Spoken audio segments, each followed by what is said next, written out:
Hey, I don't think we can put it off any longer because John is bursting. Tav versus Patterson, the debate, John, is it now on the back burner or is it completely over? Done. It's kind of what Kerr just said there. Ryan Jack becomes a better player every game he's out injured and every game we play poorly. And for some reason, for some myth, it was the same with James Tavernier at the start of this season. I had heard people after 2 games, after the Dundee United game and the Malmo game, screaming for Patterson to be given a chance. It's time now for Patterson to take over for Tavernier. And it wasn't just a few people. I seen it like getting hundreds of retweets and hundreds of comments of people saying the same thing. I could not bloody believe what I was reading from some people. This is unbelievable. This guy is everything. Like, I think somebody said it before. He'd be on free kicks, penalties, throw-ins, everything for me. He would be on everything for me. Roofs seems to take over penalties, which is fine as long as he keeps burying them. I've no issue there. But Tavernier, I think it's what was it now? That was his 66th goal for Rangers.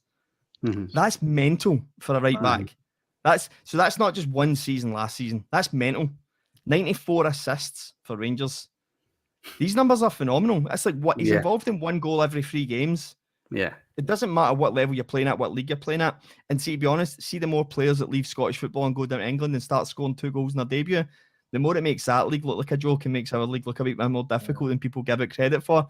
James Tavernier, Nathan Patterson is years away from breaching James Tavernier's position in this club by some distance, and that is a shame for me as a Scotland fan, because it gives Scotland fans some bizarre notion that it means that Stephen O'Donnell's a better player than him. So that's a frustration that I have, because if he's not playing, he can't really play for Scotland.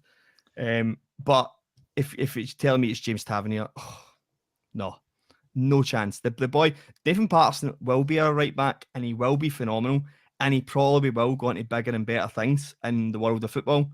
But right now, he is a year and a half, 2 years away for reaching what James Tavernier can do, because James Tavernier can do something that nobody else in that league can, and it's just consistent all the time. See, ever since Sutton had a go at him for his mentality, since then, James Tavernier has just went up and up and up and up, and so is Goldson as well. The two of them together on that right side have been so key to everything we've done. James Tavernier, we would not have won the league without James Tavernier. We would not have won that game without James Tavernier. He will continue to be that player for us until he decides to give up. I think you've been holding that in for a while, John, haven't you?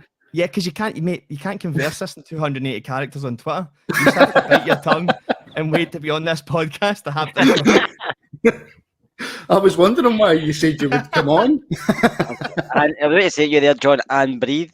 I think we've got to cry at the end there. I'll save that for when he lifts the second title in a row. That's not crying. So will I. Well, I'll just say it. Tavernier is one of the players. If he's not in the team or he leaves Rangers, then fans will start to realise what they're missing, because you don't realise what he does for the team. Just knows attacking numbers, but the whole he gets this myth about him. He can't defend. He can defend. Do you know what I mean? Yeah. It's just sometimes people in the first team, fans take a dislike to a certain player, and then it grows arms and legs. And Tavernier seems to be that player just because of a young Scottish lad behind him. Now Nathan Patterson, I think, is a fantastic player, and to me, he would still be in the Scotland team before Stephen O'Donnell, even if he wasn't playing first team football. Yep. But as for Rangers, he's not ahead of Tab at the moment, and that worries me only because if something's in with £10 million, Rangers are going to take it. Yeah. I think, to be honest, the young boy who plays in the under-13s for Rangers at right back would probably be in that Scotland squad before O'Donnell. Well, I've just had it up. I'll bring it back, Jamie. Patterson is an exciting player, but his numbers would never be up there with Tav. Now, we don't know if that's true. I mean, look, Patterson could come through and be the next Cafu. But I think basically the point John was trying to make was that he's not there yet, and he's nowhere near Tav's level yet. Even Cafu wasn't posting numbers like Tav's posting, right? And that's true, regardless of what league you play in, right? But we're not going down the whole blue Cafu route. But to play devil's advocate, Martin, I see I took that off you there. I think that what do you do with Patterson though? Because he's not ready in the sense that he's going to give you what Tav gives you, goals, and the boy's ready to play first team football. How do we manage that? Is it going to be enough for that young guy and his agent that he's getting the odd game in the League Cup here or there, maybe making the odd sub appearance. I would rest Tav maybe one Sunday after a tough European game at home to Ross County or Livy or something like that. Is that going to be enough for him? That's the worry for me. I would not want to lose him even for 10 million. I see if he was playing down south for a God knows what kind of club, he would be going for 20 and 30 million. Mm-hmm. So that's the worry. He's not going to wait 2 years. Right. So, John, seeing as obviously this is a very passionate and emotive subject for yourself, why is there a debate? Why does Tav? I don't know if he splits opinion. I don't know if that's fair. But like you say, there's certainly a large enough amount of supporters to make enough noise to say that. I don't want to say they don't like him because I don't think that's fair, but this debate about Patterson or Tav, why does that exist then if Tav posts these numbers? Because some idiot fans exist, and unfortunately that is the actual truth. None of the people that follow this podcast are coming and watch this podcast because I'm being genuine. I do read all the comments, and everyone that seems to involve themselves in a debate seems to have some genuine knowledge and understanding of football. But it's the same argument. It's Tavernier hits 2 bad corners in a row. You ignore the 3 that could have been converted to goals. Or Morelos is dropping deeper than he ever did last season. Noy's in the exact same position, playing the exact same role as he has been. Or Kent's hiding, he's dropping too deep, he's picking up the ball off defenders. He was doing it all last season. It's these things that seem to only be when results go iffy for Rangers, that the same things that were working for us last season are now negatives because people can't perceive what football actually is. They just see if you're winning or losing and try and pick holes as to why that is. And sometimes it's just because teams stifle you and frustrate you. And Tavernier's an easy hit because he goes and takes all the free kicks. He goes and takes all the corners. It only takes 2 of them to hit the first man before people start groaning. And then there's a third one or there's a bad cross. It's because he gets so much of the ball. Him and Barisic are our outlets. And Bassey and Patterson when he plays, that's our outlets. That's our game. High fullbacks, wingbacks, get crosses into the box for Morelos, Roof and midfielders attacking. That's how we play. And it was the same with Barisic. Barisic has come back this season. Oh, he's no at it. He's not good enough. Bassey needs a chance. When Barisic is fit and going, Barisic is the same. He's the number 1 left back. It doesn't matter how good Bassey is. Bassey's been great, but I'm going to come to Bassey. It's just these things. It's just these things that get highlighted. And when things are going badly, or you don't get the right result, or you have an unfortunate Champions League exit very early on, and that was the catalyst for it all. Yeah, but for me, Kerr, and look, I'm no expert, and it's not as if I've got hundreds of thousands of followers on Twitter, so I only see a very small sample size. But Tav does seem to get the raw end of the stick far more than any other player in that team that I can think of. He does, and I think, like I said before, I think a couple of people jumped on him early doors, and people have just jumped on the bandwagon. Every team's get players they don't like, and it doesn't matter how good or bad they play. You get something in the team you don't fancy or you don't like him, he's just not for you. And another player's got a lot of rope to play with, even if they're playing bad, that way. So, and I think Tav's our player. I don't know if maybe because he came in with Warburton, he's been there a while, or he's, let's say, people say he can't defend, or he does too much offensively going forward, but you forget he started out as a winger. That's how he's just good going forward. Do you know what I mean? So he's been converted to right back, but that's how he can get the crosses, and that's how he can have a shot and stuff like that, because he was an attacking player as a boy, so he's got that in his game. So I don't see it myself. Everybody, like I've always said, and I said earlier, if Tavernier wasn't there, you'd realise what he's missing. If Tavernier was in any other team, you would see what he gives them as well, because he creates so much. And you probably look back at our goals since he's been at the team, and you can see how many goals he's been involved in. It's going to be probably 65-70%, probably more. Kerr, I'm really, really sorry. I know, I seen the score, I'm not happy, but in you go. But Young Boys have beaten Manchester United 2-1 with a goal in the 95th minute, I believe. And Kerr, I know you're a big Manchester United fan, so I just wanted to bring that up and apologise, because as you know, I don't like Manchester United. I know you don't. Quite a good no many people I know do, but Jamie, I can't find the comment. Oh no, there it's there. See, James put, look, Tav was here when we were crap. That doesn't help. Do you go along with that? I think maybe, well, when we talk about it that he can't defend, we must be talking about that period, because we've just went through our league campaign undefeated prior there. So if people are still bringing up that he can't defend, then they can't be talking about last season, because that wasn't the case. So I think maybe they are thinking about the player that he was, but I think it shows what kind of character he is, how he's progressed. from where he probably was previously. And I've moaned about him before. Everybody's moaned about him before, but you just can't look away from the numbers that he's posting.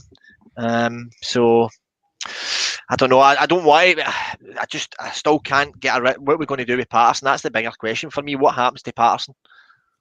Right, John, so John, I want you to answer that. I'm going to John. Alan Listen, Hunt's listen. situation.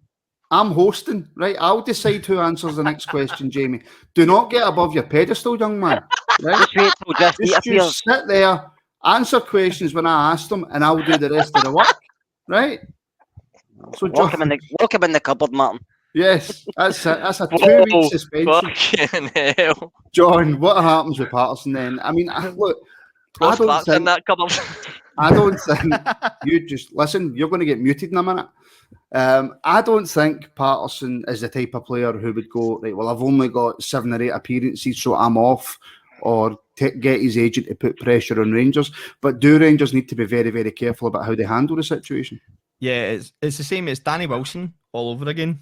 I remember seeing loads of games when Davy Weir was like 401 playing for Rangers every week, and there was games where you were 5-6-0 up at home.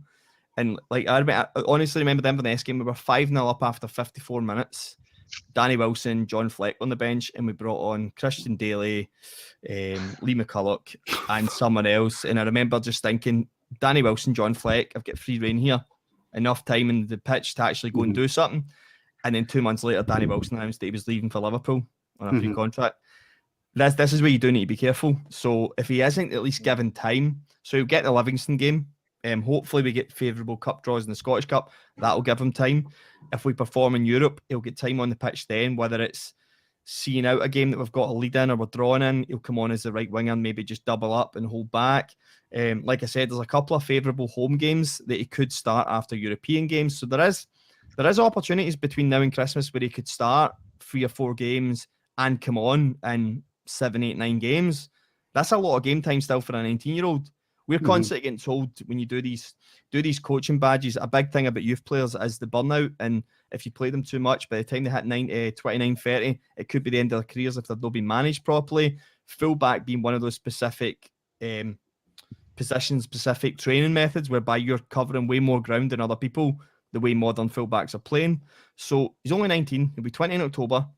As long as he's featured in 25, 30 games for us this season, which I don't think is too many to expect, he's getting more game time than most 20-year-olds do. Look at the trouble Kieran Tierney's having now. From playing all the games he's playing. Callum McGregor didn't start really boosting on until he was 21, 22, and his figures for appearances is just ridiculous. Like he's putting down 60 a season some seasons. So if you manage players correctly, you get the bigger benefit on the other side. And I think as long as he's managed correctly, I think when he hits 21, 22, if he's not pushing Tavernier out in more games than Tavernier's got, then there might be a bigger issue. I don't think he's in a rush. I think his agent's quite savvy. His agent's not pushing for anything. His agent knows that the player's in a great position. He knows that although Tavernier's still young as a footballer, for what we're asking him to do as a fullback, his numbers will drop in a year and a half, 2 years. It's just inevitable. You can't be at that performance and that level. Tavernier's very much in his peak, and he will drop off eventually, and that's when Patterson will take over. Right, just I want to quickly jump in before, because I mean, look, Jamie and Kerr just looked ready to pounce there, didn't they? Sophie Hughes, the hot jaw hogging his mate. Come on. Sophie Hughes going to be watching the game in Aviemore in my wee lodge. Hopefully Rangers will get us a win on Thursday. Can you give my gran a shout out? Her name is Jeanette. Hello, Jeanette. And hello from everybody at the Rangers Rabble. If you would like your own personalised shout out, please send £45 to my PayPal and give me a wee DM and you will get your shout out, no problem. No, hello, Jeanette, and thank you for watching. Cheers, Sophie. Great, Kerr. I think Patterson, listen, John makes the points and then I've not got any questions after he's finished talking. I think Patterson will get enough time on the pitch. But again, it's all about his temperament, no, isn't it? I mean, we don't know. He's getting talked about a lot. He's getting bigged up everywhere you look. It all depends how that affects him as well. It does, but I think he's quite level-headed for what I've heard about him. And his dad's a big Rangers fan, so is he. So that'll be taken into consideration. I know a lot of folk don't, but when you're at a club you support, you can take that into consideration more. But I think it's actually down to Rangers this. If Rangers want to get 10 million for him, they'll take 10 million. We've seen it with Alan Hunt in the past. It doesn't matter if you want to stay or not. If a club wants to sell you, they sell you. But even if he went to Everton, there's no way he's going to be starting for Everton every week in the English Premiership. Mhm. He's going to be sitting in the sidelines down there as well, but he'll probably have triple the wages, right enough. But he'll be sitting in their bench file before he's ready. So it's a case he either sits here and plays when he's given opportunity and then takes his chance and just waits, like John says, till maybe Tab's a year or two older, or maybe they'll play both at one point, as Stevie G mentioned before. But I think it's just a way. I think it's all down to Rangers. If Rangers want to sell anybody, they'll sell them. And Nathan's a sellable asset. So somebody can give me a ridiculous offer, and I think 10 million would be enough for Rangers because I don't think we've actually got a lot of money in the coffer. So I think 10 million would cover some of the issues, and I think they would probably take it with a big selling fee.